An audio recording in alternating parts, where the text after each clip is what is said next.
afternoon. It's Tuesday, the 5th of July, 2016, just after 1 o'clock. Welcome to UK Column News. I'm your host, Brian Gerrish. With me in the studio, Mike Robinson, and we will be joined by live video Skype link by David Ellis and Alex Thomson from the Netherlands. So what can we say? The sun is shining in Plymouth. We finally got back to a bit of sunshine and summer. I'm going to leave it at that. Can I just say, Theo, last night we had the crane report running in the studio, so the volume is a bit low. Possibly, could you just push up the sliders on the mixer a little bit, please? Go ahead. So that service, the proper quality of service is maintained. You don't get such service on the BBC with a budget of 3.65 billion. Yes. So there we are. Thank you. Well, incredible things now starting to unfold in the country. We are going to say UK Column has been predicting a lot of this for some years. We're now well on the way to the calculated breakdown of UK. But let's start off with the hot subject because, of course, tomorrow is the release of the Chilcot inquiry. I had to focus on this article from the Plymouth Herald, and the headline is Royal Navy head told of Iraq invasion by some bastard. I'm going to use the word before Blair told the public. And who is this remarkable man? Well, it's none other than former Admiral West. And he said, I have a horrible feeling that what other people want is to be able to get at people. It should be there to learn real lessons. So let's think this through. This man directly implicated in the events around Iraq. He was the man moving vast assets. So he's worried that the inquiry, what's going on here? People who unlawfully attacked an overseas nation state, murdered hundreds of thousands. He just wants them let off. So I just thought we ought to get into our mind. Here's his comment, former Admiral West, some bastard told me to do it. Apologies for the bad language on the UK Column, but I think we need it. And what happened when the Nazis used that excuse, Mike? Just following orders? Just following orders. I'm not sure what German for some bastard told me. Did we let them off? Did we say, well, not to worry because you learnt a few lessons from that. We'll just let you go home. I am absolutely outraged by what's come out of this man's mouth. This is the quality of senior British officers who have allowed Britain's military to be ripped apart. That's treason itself. And now, having been implicated in this, they're squirming and running for cover. David, I'll just ask for your comments on this one. Start. He's probably not on his own as far as the other senior officers that I've spoke to and over the last couple of years working on this, this very broad issue. Firstly, Alan West's comments really look as if he's approaching this as if it's an air traffic crash and an air traffic investigation. So it isn't. It's nothing like that. It's not about learning the mistakes as to why the cargo door was left open and the planes crashed. It's nothing like that. This affair is a very, very different matter. Now, whilst obviously, yes, he was an officer and he was doing as he was told by the government, but that doesn't absolve him of his responsibilities and whatever part he's played. He's obviously privy to a certain amount of information. So with regard to the, obviously being first sea lord. So as regards to the Chilcot inquiry and to actually the bones of this and why we're seeing so much chaos with Jeremy Corbyn and all the rest of the dynamic down there in Parliament is really, unless the Chilcot report looks at the motives, the specific motives as what was going on and the reasons why military action and regime change took place, then it's a pointless exercise. Because my understanding of what the motive was that Saddam was trading oil in other than American dollars. He was allegedly trading oil in Swiss francs. And that's what's precipitated this problem. So as soon as the currency swaps went through the main central banks, this is what's precipitated the military action. That there was no way that the Western world and Washington was going to have anybody start to do that. So the WMD was clearly, as we all know, there was no WMD because both Britain and America were arming Saddam. We knew exactly what he got and what he hadn't got. It wasn't about nuclear weapons. It was about currency. Right. So people have said it's oil, but no, that's not actually it. Oil is nothing on its own. It's the currency that was key. Right, David, thank you for that. So essentially what you're saying is that British military assets were used in order to fulfill some banking agenda. This is very, very serious stuff. Alex, what's your feeling on this one? Well, Brian, I was at GCHQ at the time, and we had people running up and down to our desk saying, the political types, right, the ones who didn't have any expertise, saying, guys, it's like really important that we find some link between 9/11 and Iraq, right? Some months before Catherine Gunn, who was in my very section, became the whistleblower and leaked that email to The Independent about spying on the UN in advance of the second resolution. So the first thing we had in the services and in the intelligence agencies was there is a drive to connect Saddam to something we can pin him to. Afterwards came all the intelligence and the dossiers. And I wouldn't be surprised if Chilcot pans the agencies and their heads because it's a safe option tomorrow. After all, prime ministers always choose their safe pair of hands to appoint to inquiry heads, and we see that in Scotland as well with the child sexual abuse inquiry. It bears repeating, I said it before, but Sir John Chilcot was at this very time of the Iraq War none less than the staff counsellor for the agencies, at least for GCHQ, and I believe for the other two as well. So he was the man you went to if you had problems of conscience about what you were being told to do. I've got to pause for a moment because I didn't know that, Alex. I'm happy to admit that on air. I did not know that, but what an interesting impression that gives of Mr. Sorry, I'll get it right, of the Chilcot inquiry. Well, we can look at that in more detail. Obviously, tomorrow will be a key day for that. So let's follow on. Things getting very serious in Europe. And I just wanted to remind people that this one, France at the moment, and you've pointed this one out, Mike, effectively remains under martial law, so that you've got basic democratic freedoms have been withdrawn, 6,000 to 7,000 French troops on the streets. Why are we interested in this? Well, all of a sudden, because of the incidents which set that up, we've now got the French intelligence services are going to be overhauled, and they're going to bring in something similar to the US National Counterterrorism Center.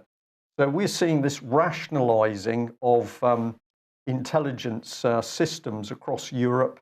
To me, this makes total sense because, of course, the British government is racing to get full military integration with the European Union, and alongside military integration, you've got to have full streamlining of the intelligence services. So I think I better pass that one back to you, Alex. Yes, the French have had overhaul after overhaul after overhaul. They had a secret police, the RG, it's called in French, the Renseignements Généraux, and that was basically the agent provocateur, which the French coined the term for and had in droves. And these were abandoned. At the moment, they have the DGSE, which is a combined SIGINT and HUMINT foreign-facing agency, and they have a domestic agency, but they report to different ministers. The idea behind a national terrorism coordinating center, and the US itself didn't have one till halfway through my time at GCHQ, so roughly 2005, if I remember right. The idea is then that you can have people who are just careerists, who are one or two steps removed from the intelligence, who've not served in the armed forces, who don't have a language or a country background, and who are just there to say, I set the threat level at, wet finger, 3.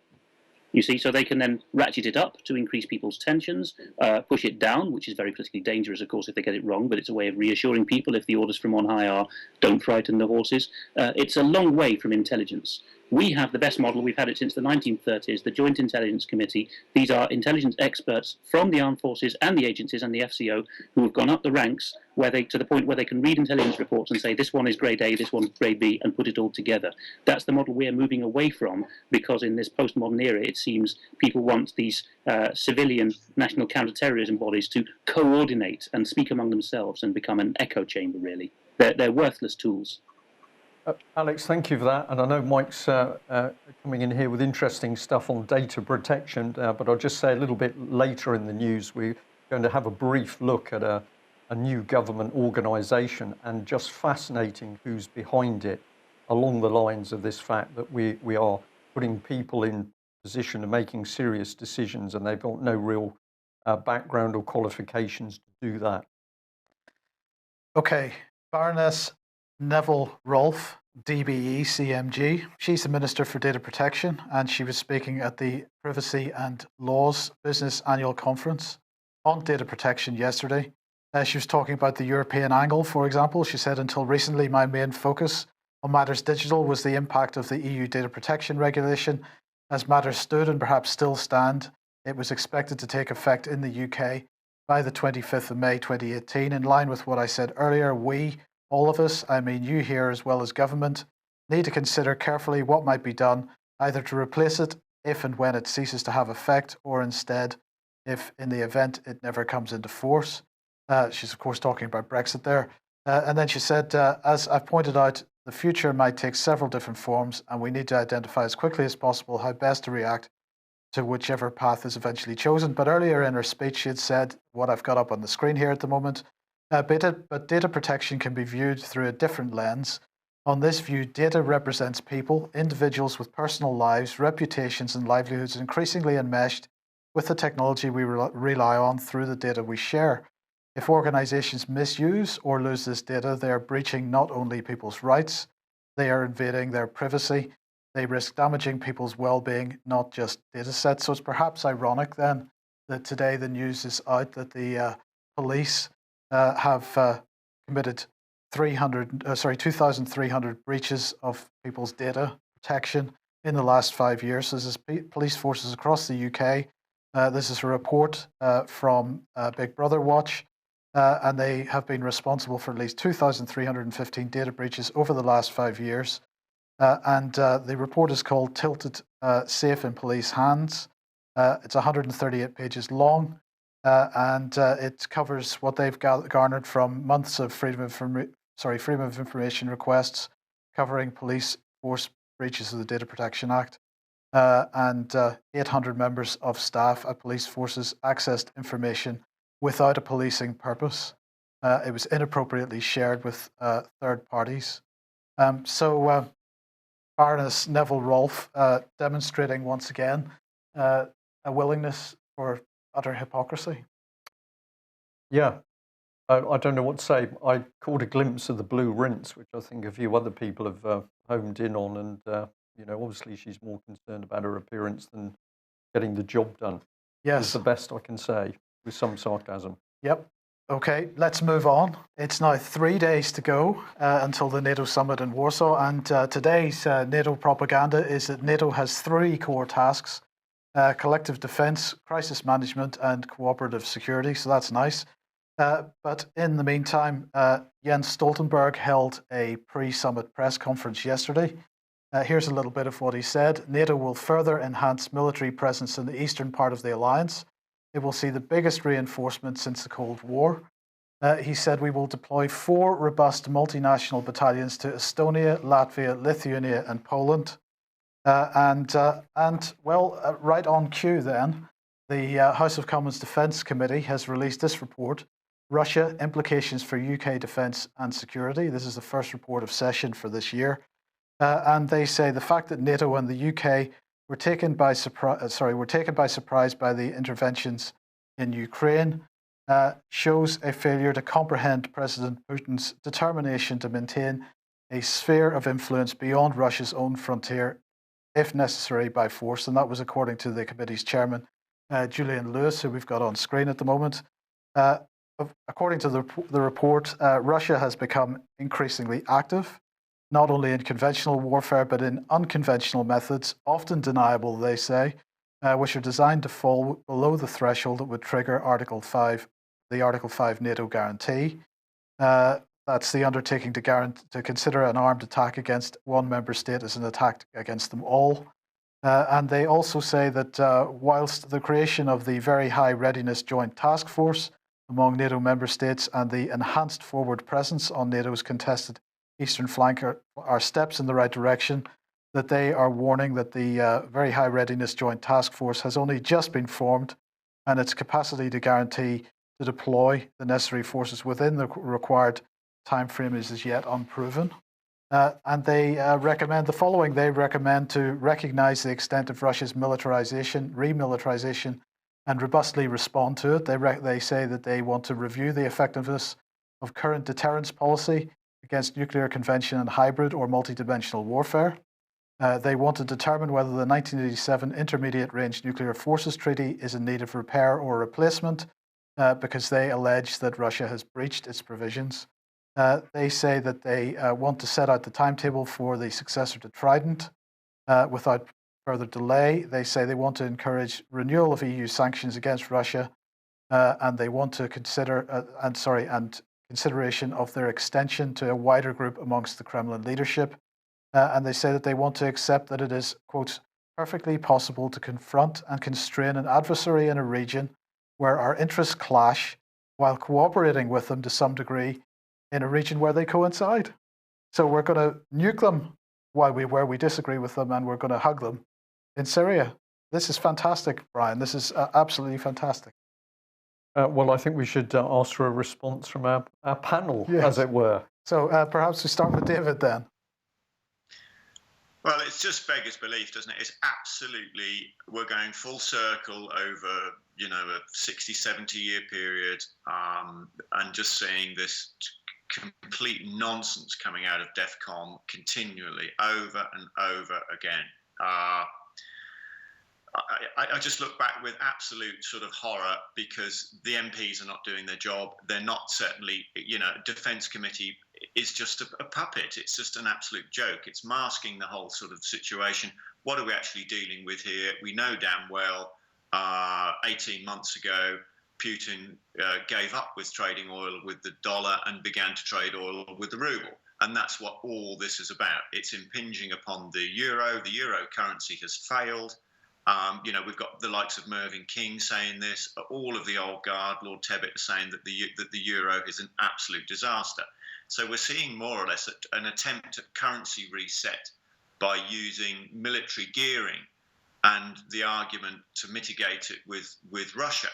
Now, for the Defence Committee to say that Russia are getting active again, well, that's completely inverted twaddle, because it's the EU that are getting active. This is an utter nonsense for them to perpetrate this kind of propaganda. So, I mean, I just see it that we're going back in time some sort of 60, 70 years. We're almost going back to the sort of period of the Kennedy regime, with Suez and NATO pushing into Turkey. And we've got obviously Turkey coming back up again now, being very, very prominent. And this is just absolutely no way to go on. I'm reassured by this, by the lead American military attaché who was kicked out by Kerry just after the Sochi Games, by saying that this was nonsense. It wasn't going to work. You couldn't have the pushing up to the Russian borders exacerbating this problem and having a lot of military in the same area. It's frankly dangerous. We have lost all of the ability that we had during the Cold War for eye-to-eye, vodka-level discussions with their military, so that we avoided accidents. Now, it just looks to me like they're attempting here to mitigate some sort of, three-quarter global economic reset with the currencies on the back of Russia.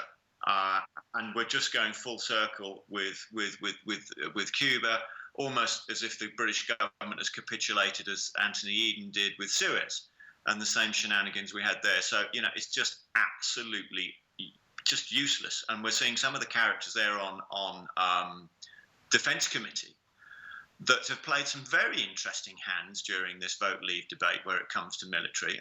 So, frankly, we're not buying it. Alex, you got any thoughts? Behind me is a map of Estonia, one of my favourite countries, as I've mentioned before. And I'll try to do this with a laser pointer. But there is the Russian-Estonian border, and then there's a lake, and then there's the bottom of it. Right, so there's the Russian border. St. Petersburg is not far that way. And all of this is majority ethnic Russian. Right? And the same is true to a lesser extent in Latvia, Lithuania, Georgia, not so much Azerbaijan.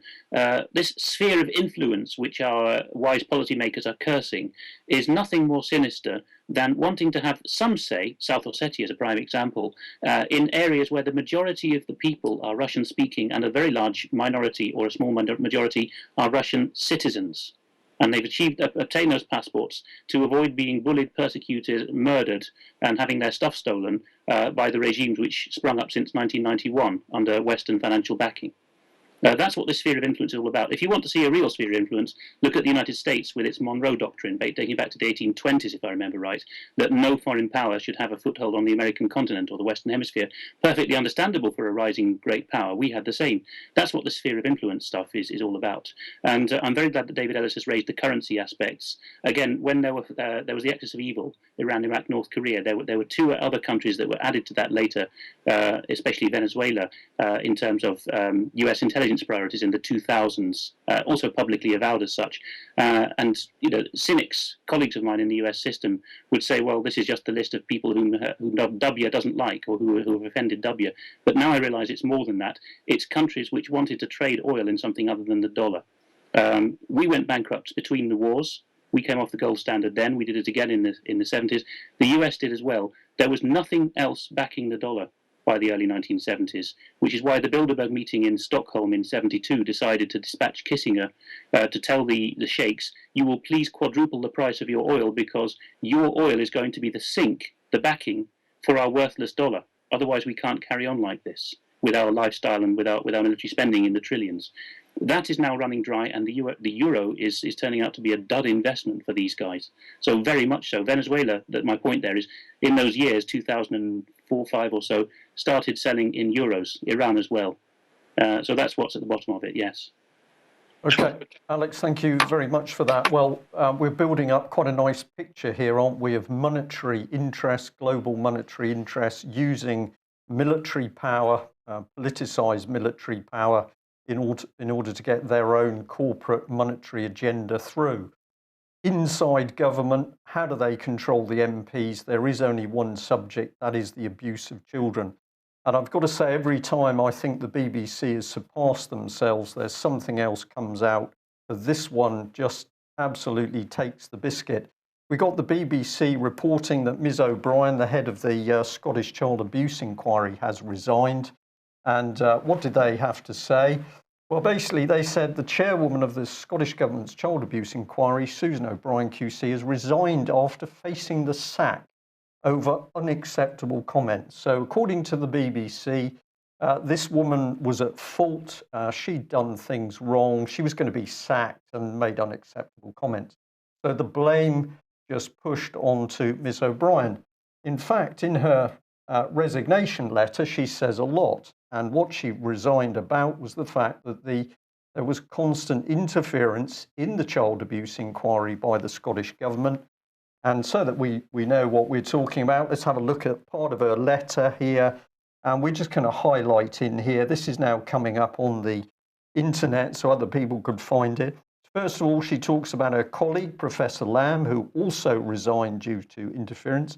In his letter of resignation dated the 27th of June 2016, Professor Lamb complained that the inquiry, as currently set up, is not able to operate in a manner which is properly independent from government. So that's pretty damning stuff. She says, I agree with him. Scottish Government officials have sought to micromanage and control the inquiry, and I have resisted this. And of course, why is the Scottish Government attempting to micromanage and control the abuse inquiry? Because it is the Scottish Government which is at the heart of the cover-up of horrific child abuse, which we've caught glimpses of through the Holly Gregg case. We've now got the Doherty case.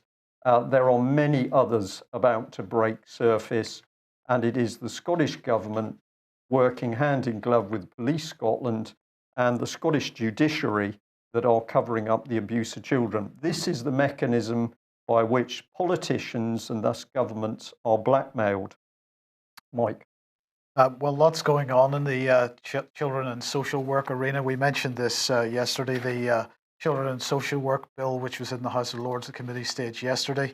And we were pointing out, if you remember, that we highlighted some of the text from this to recognize, the that a local authority in England must notify a new the new child safeguarding panel that they're going to create on the death of children, on serious harm to children in various situations, but they weren't actually still getting to the point of tracking children that were going missing in care and trying to work out whether they were ending up in becoming sex slaves or so on. Well, Nicky Morgan has now she's produced a press release really highlighting what she is doing. She's saying this is her vision for children's social care and social work. She's Secretary of State for Education, of course, and she's saying social services are the backstop of our society, offering help, early help to families in need and intervening when things go wrong.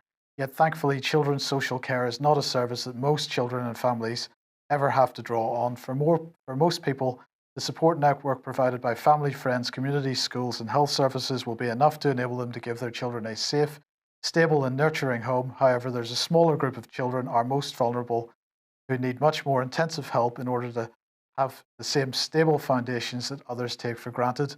That's why today I'm proud to be launching my plan for the widest reaching reforms to children's social care and social work in a generation. This strategy will deliver a system staffed and led by the best trained professionals, dynamic and free to innovate in the interests of children with less bureaucracy, new checks and balances designed to hold the system to account in the right ways, and new ways to intervene more quickly where services consistently fail our most vulnerable children. Second, this vision will put innovation at its heart. Our Children and Social Work Bill, which has recently been introduced to Parliament, will create a new power to innovate, Brian, which will be used to give leading local authorities the freedom to test out innovative new ways of working. So children are going to be lab rats. This builds on the £200 million that we're making available to drive innovation and spread excellence in children's services. The very best councils have so much to share, and we must learn from their approach.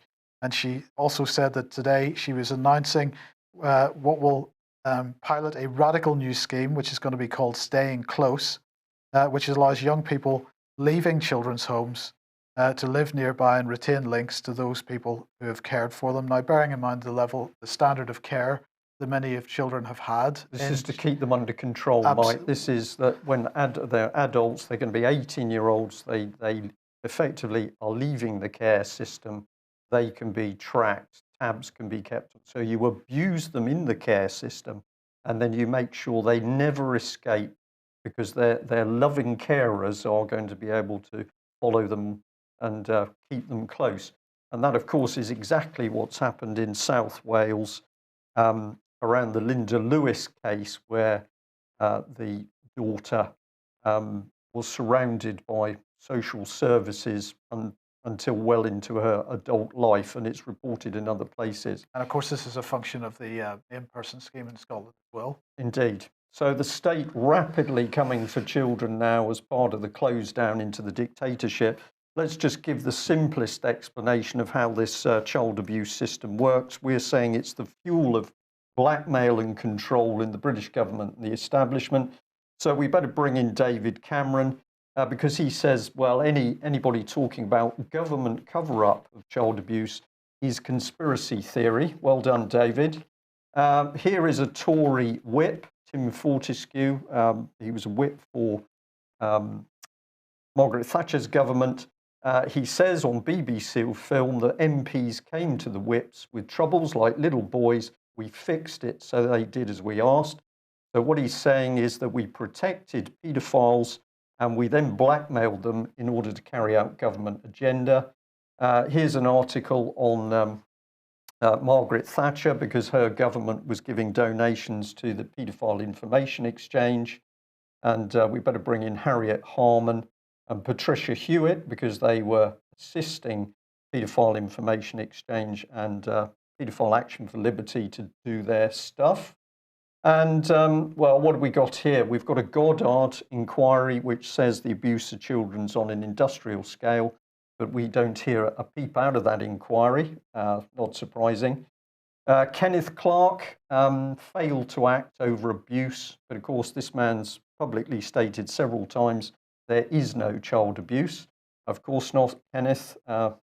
And Michael Gove, well, good man for Prime Minister because he ruled out a public inquiry into abuse. Nothing to see.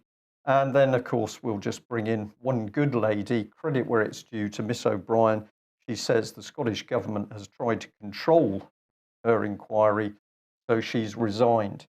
So we just remind people on top of that that David Cameron's done such a good job of destroying Britain. Treason is the word, that he's going to move into a mansion in northeast Scotland, which seems to be one of the most vicious areas for child abuse in the country, Mike. But presumably David's completely unaware of that. Mere coincidence. Coincidence. Okay, moving on. Mark Carney, Governor of the Bank of England, was talking today. He said that he is easing requirements on banks to hold safety reserves of cash.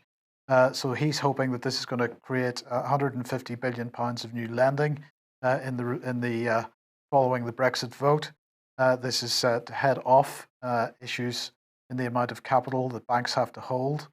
So he's making banks less safe in the process. That's good stuff. He said that since the December 2015 report, global financial markets have experienced significant volatility.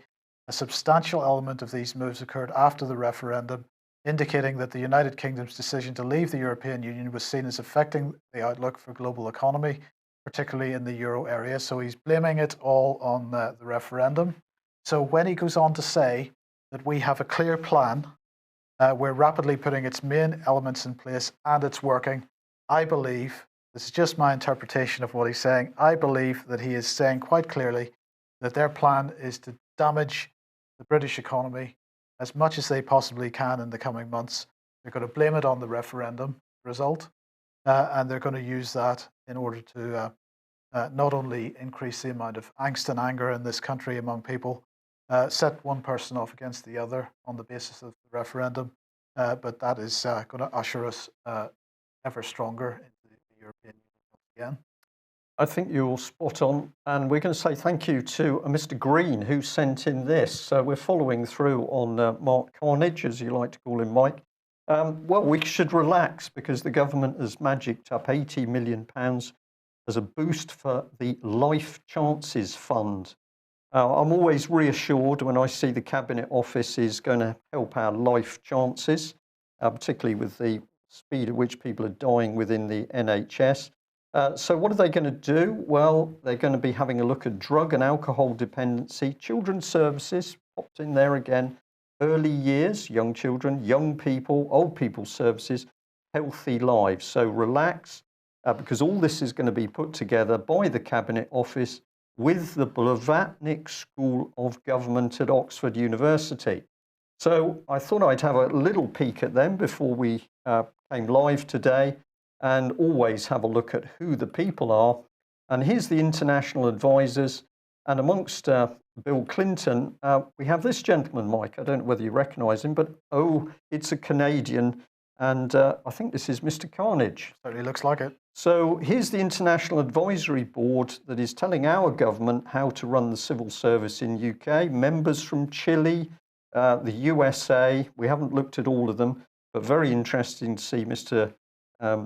Carney, Canadian, don't know where his loyalties lie, but these people now working through the back door. And let us not forget this gentleman, Oliver Letwin, former, allegedly, NM Rothschild banker, in control of the UK, in control of the Prime Minister, in control of government, the Cabinet Office, the Conservative Party, the civil service, behavioural insights, military reserves, Brexit, and now training of the civil service. And clearly a friend of Hillary Clinton as well, because they both like throwing documents in the bin. Yeah, classified ones, yes, preferably. Yes. So, Alex, would you like just a very quick comment on that, and we'll move through because we know we have your section to cover. My father is always keen on wisecracking with one-liners based on pop songs and so on. And as we moved through that, the awful stuff about child abuse made me think of the Eagles song, The Hotel California. You can check out anytime you want, but you can never, never leave. And I can imagine that would be the case with people being tagged and being told, you're an adult, dear, but your state is so fragile that you mustn't move within 30-mile radius of here or we'll have to section you again. And then we moved through to blame it on the boogie or blame it on the referendum, I think it would be in this case. Letwin, missing years. Look at Wikipedia. He went to the US, New York. His parents came from Chicago not long before he was born, if I remember right. He is well in with certain Manhattan interests. I don't think we've ever had a documentary produced about this eminence grise, the power behind the throne, and what on earth he was doing there and what his family loyalties are. That's where I think we need to do some digging. Over to the rest of you. Okay, just 10 seconds, David, because I know that you've had interest on Mr. Letwin from some of the more senior military people, I believe. Yeah, well, they've finally realised that he who controls Tory party policy, and clearly a whole load of other very key offices in Whitehall, if you control the policy, you control the party. And this is the key to it. It is an absolute, when you overlap all the other facets that you've mentioned there with children and so on and so forth, the control construct is just breathtakingly good. It's very, very efficient. And the one thing that I found with regard to the whole of the Tory party membership, and this must be the same for the Labour Party membership or UKIP, the things seem to be exactly the same, is that 99.99999% of all of those people that are involved that think they're doing something in politics are not. They have absolutely no impact or influence whatsoever. And this is exactly the same with the members of Parliament. They are mute and impotent. They have no effect. They're not doing their job. This man drives from behind the scenes, and let's have a look at some of the state of some of his high-level colleagues. I couldn't resist this tweet which came out from The Sun. Michael Gove never considered Boris Johnson to be remotely qualified to be Prime Minister. I just had to overlay this with pot kettle. And these men are useless eaters at the heart of the government. I mean, that's all we can say. What nation would want two idiots such as these men governing? But of course, all they do is the bidding of Oliver Letwin. Now, you and Ian Crane and Mel Kelly were talking about this on the Crane Report last night, and if you're watching this on the UK column live stream, you'll be able to see that Crane Report if you didn't see it last night. But one question that I didn't get to ask, because obviously I was behind the door there, was behind the door. Michael Gove has gotten rid of Boris from the leadership contest, and the suggestion was that perhaps he had something over him. Well, that he was chief whip, of course. That was absolutely true. And chief whip, and therefore it's appropriate that Gove would be saying, no, we don't want any child abuse inquiries, because otherwise the whips lose all their power because all the secrets come out. It's obvious what is driving British government at the moment. It's child abuse and everything around it. Well, in the meantime, the Labour Party doing a good job of going nuclear. And this is the Labour List blog. Corbynistas and rebels make NEC gains as Skinner steps down. So this is, as they describe it, the battle for places on Labour's ruling body. They're saying that that Skinner has stepped down, and that what they're described as Corbyn skeptic MPs Shabana Mahmood, Margaret Beckett, and George Harth are taking their places on the NEC. Now, Skinner doesn't actually step down until October, so if there's whatever leadership shenanigans go on between now and then, he's at least going to have a part to play on it. But I thought this was interesting as well, because Tom Watson has been meeting with union leaders today and continues to do so, I believe. So, David, if we can come to you first, what do you think that conversation is likely to be about? Cool. Well, just it's breathtaking what's going on within the Parliamentary Labour Party. I spoke to Dennis Skinner this morning, and got a very good snapshot of what's exactly going on. And he said that the Parliamentary Labour Party was being ripped apart, and it was very much like it was looking similar to when the miners' strike and the coal crisis that we had years ago. That there's something very similar to that when the UDM was formed.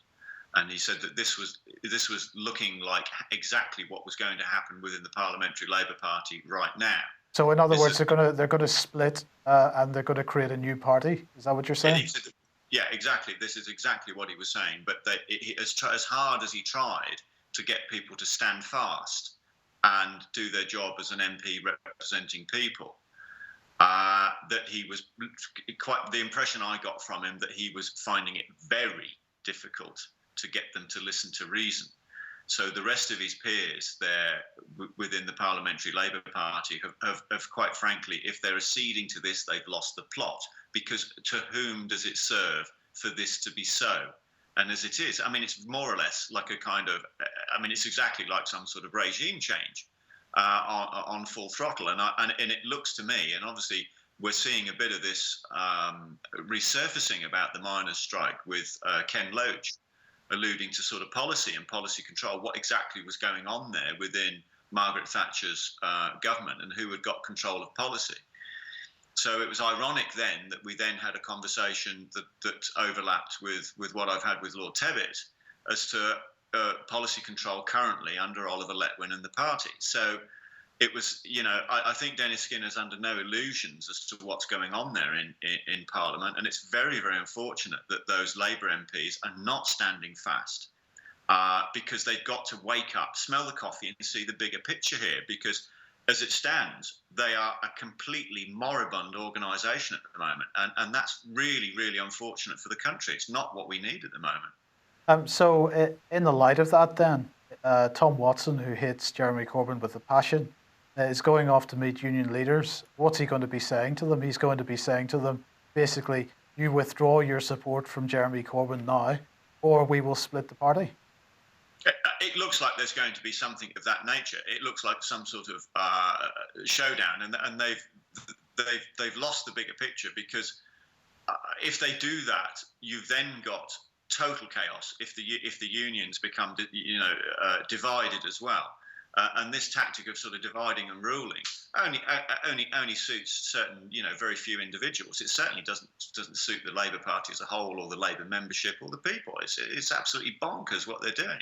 But how do we get all those members? It really needs everybody out there to pick up the phone your local Labour MP, and get on to them. You've really got to participate with this, because if you don't, it's going to be absolutely dreadful, whatever the outcome is. Well, it's going to be a one-party state is where they're rapidly heading, and that will be actually not a party. It will be Oliver Letwin's private fiefdom is what's coming. Yeah. And of course, Ian Crane last night was calling very strongly for people to participate, as you say. It's not enough to sit and observe. People have got to be active, be emailing, writing letters, asking the questions politely but persistently. Okay, Alex, the book spot, La Décomposition des Nations Européennes. That's appalling pronunciation, but yes. Tell us a little about that. Pierre Hulin has written 3 of these books, and they're all available, or 2 of them as ebooks if you don't fancy ordering the paper edition from France via Amazon or whatever else. But La Décomposition des Nations Européennes means the breakdown of European nations. And this is really by way of scene setting for our viewers and listeners, because we're shortly going to be introducing to you a German source, a high-level one, who is going to talk to us about, among other things, about FUEN, F-U-E-N, or to give it its German acronym FUEV, which is a regional body of bringing regions together at European level, out with the structures of the EU. And he's written about this at great length. On the front cover here, you see, well, you won't see much of it, but if you order the book or have a look at the stuff online, you will see that every European country except Germany, which gets bigger, every other country gets smaller by being split off. And inside we have things like, in the 1980s, Kohl, before he was Bundeskanzler in West Germany, had set up an Alps to Adriatic region. I've spoken about the German desire for the Adriatic in the past, the Middle Europa project. And we even see that Germany has got regions, sorry about the camera here, all the way around the border of Deutschland. We have regions to expand Deutschland by stealth into this fair country of the Netherlands and all the others as well. I'm not anti-German. I know the Germans very well, and I won't take any accusations that I am any more than accusations that I'm pro-Russian.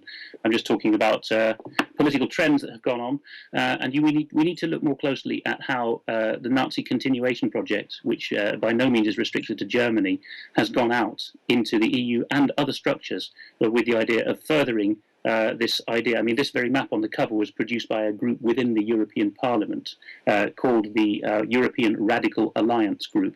So there are people, even in politics, even elected to the European Parliament, who have this plan in mind. Our source is from the German far left. He doesn't see eye to eye with us about many things, but he will certainly tell you a thing or two about FUN or FUEV. So read up on this already if you can read French. Okay, and I'll just interject there, Alex, and say, of course, it was FUN that worked furiously to get a foothold in Cornwall and to help push the agenda that Cornwall should be split off from England. Cornwall marked off as Kernow here as a Celtic nation on that very map. And when I was at Cambridge, I was told that there were possibly 600 people in Cornwall who could string a sentence together in Cornish. Yes. Well, Alex, let's move on. Mishcon, you had a Twitter exchange with this little organisation. Why are you calling upon people to join the action at mishcon.com? Is this what constitutional lawyers do? And basically, they were inviting people to ask them questions about Article 50. And you were saying, never mind corresponding with Her Majesty's government's lawyers. Tell us about the repeal of the European Communities Act. And they tweeted out again, and you said, too bad Coke, Blackstone and Asquith didn't have a hashtag. Then they would have been constitutional heavyweights like you. So I just thought we'd put this up. This is Mishcon de Rea. They are inviting Article 50 inquiries. What is going on here? To strip it to essence, Mike, I think that the traitors and the subversives, for that is what they are technically and legally, who are anonymously instructing Mishcon de Rea, I think these guys are not just the European Union and Commission and tentacles of that. I think they're also in our own ranks, and I think that house building and property is in the lead here. We've covered in recent days how slipping under the radar of the Brexit result, the government has tried to accelerate the privatisation of the land registry, and we know about bent lawyers and charges on houses and all that stuff. It's gone back decades. Why is this coming to the fore now? Well, because there's nothing left in our economy but inflated house prices and inflated thieving financial services.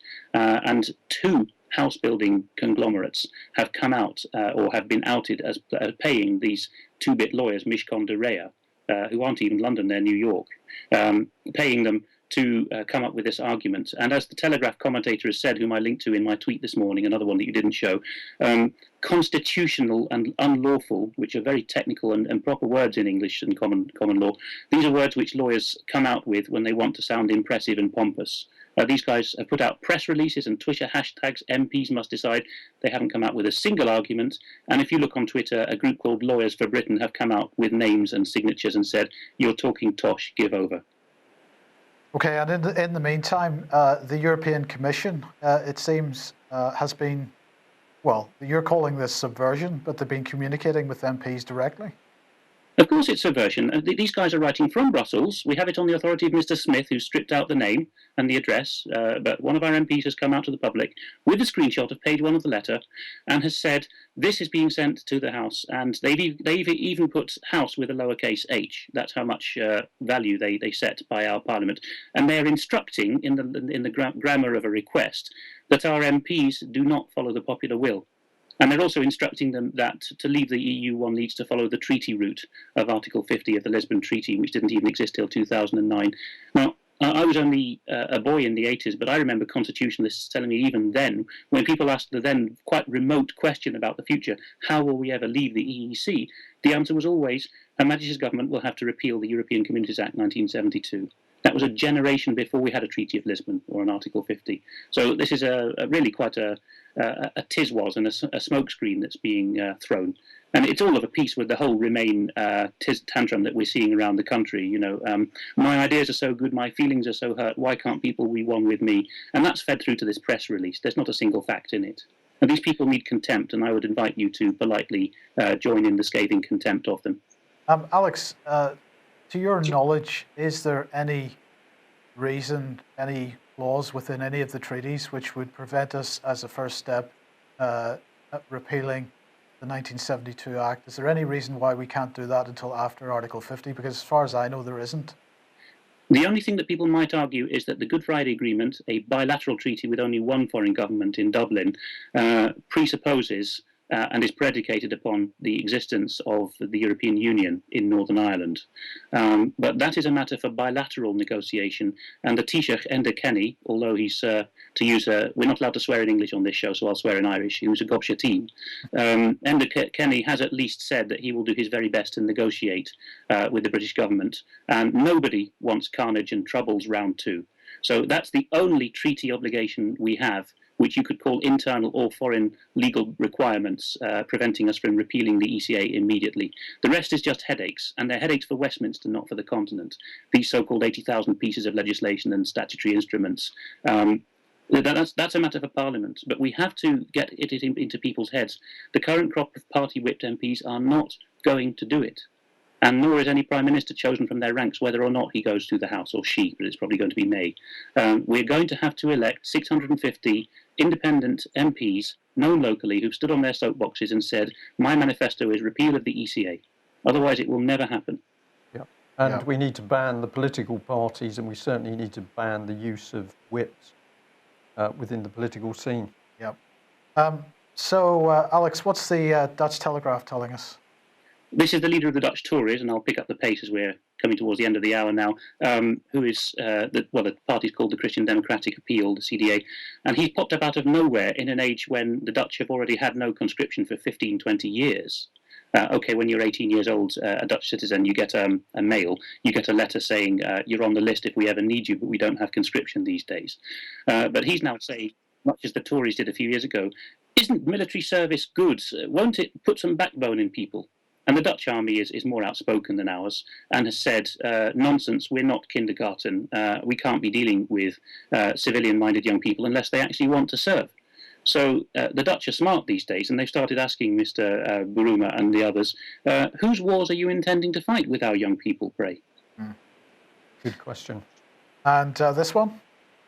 Yes, this, as it's being presented by the Frankfurter Allgemeine, is really having a go at Germans who've woken up to the fact that the Federal Republic of Germany is a corporation and not a country. Much as we have freemen on the land and sovereign citizens movements in all the English-speaking countries, and whenever anyone says common law, we're accused of being freemen. The same is happening in Germany now. A couple of million people have read books and taken action based on the understanding, which has come out from German government sources now, that when we occupied Germany after the war, we wound it up into something that was not a sovereign country and would not be until 2099. And you can, fair enough, you could have said at the time openly the Germans have committed such hideous things they don't deserve sovereignty for 150 years. But the thing is, it was swept under the carpet. Now it's come out, and a lot of Germans have said, well, the Bundesrepublik Deutschland is only a paper tiger. It doesn't really have citizenship and sovereignty. And some of these guys have started calling themselves Reichsbürger, so citizens of the German Empire or kingdom. It's not as militaristic as it sounds. It's just a way of saying we want a sovereign country back. And when these guys pop up in court, the judges are, of course, very piqued by them, as they are by common law arguments in Britain. But it's just a way of pushing into a corner all these middle-class Germans who are starting to say, no, we don't want the EU, and we don't want the Chancellor, and we want a sovereign country. And is this why the Bundespräsident is no longer being deferred to as somehow above politics? Yes, I never thought I would see this in my life. The Bundespräsident, well, first of all, the last one was impeached or had to resign for fear of impeachment because of dodgy dealings. And that was breathtaking enough in propriety-ridden Germany. But now we've got Joachim Gauck, the current Bundespräsident. He's a figurehead, and as in Italy, he's supposed to be an elder statesman who's above politics and represents the nation, dignified and so on. But now he's coming up to Sachsen, the Far East area, where they've already chanted, traitor, traitor, get out of here, to the environment minister who came to give a speech on Labour Day. And the same guys in this very fearless area of Saxony have started shouting, traitor, traitor, to the Bundespräsident now because of the unfettered migration. And Mr. Gauck, I mean, he had credentials, people thought. I mean, he was a persecuted Lutheran pastor, and his father had been born, I think, in a Siberian gulag, and he was an East German himself. But it just shows you, as Solzhenitsyn wrote about this years ago, it's not enough to have the right intellectual pedigree. If you start having mushy ideas when the future of your nation is on the line and saying, well, we have to give way to higher internationalist ideals, then you've lost your credentials. And in some ways, you're a worse traitor than someone who started off as an internationalist and centrist. But what we're seeing, not in Britain now, in France over the last several months, in Germany it seems as well, we're seeing chaos develop. Yeah, I mean, the mood has changed here on the continent. I regularly go around all of Benelux, France, Germany. Well, not so much Germany, but no, definitely the mood is not as it was 5, 10 years ago, even 2 years ago. Something is heavy and cloying in the air, and nationalities like the French and Germans, who were cynical and passive about their government, are starting to become very awoken now. And particularly our referendum result has given a lot of them hope. Which is why, of course, Andrew Marr and other great and good have to write these articles saying it's awful. These right-wing parties in Eastern Europe are really being spurred on by what we've done. Well, good for them. Okay, well, on that subject, we're going to say thank you very much to an individual who has sent us a whole bunch of cartoons. Unfortunately, they went to our old address, so we've only just picked them up. But this one we found particularly pertinent. We've got the British bulldog being offered a thin gruel on the way to basically euthanasia within the European Union superstate, and the poor dog is being dragged past the Brexit door, which of course is where he should be going. And on the left-hand side, just to highlight it, we've got the solution. All you need is the truth, and this is such a true statement. We have 17 million people at least. I believe there are many millions of more people who just need the truth and the evidence about what the European Union really is, and of course what our government is doing, who is committing the treason. They need that evidence put on the table in front of them, and we are going to see a remarkable shift to people power, the right sort of people power, to remove these criminal MPs from Westminster. And we do need to remove them in an appropriate, cuddly way, of course, but they have to go.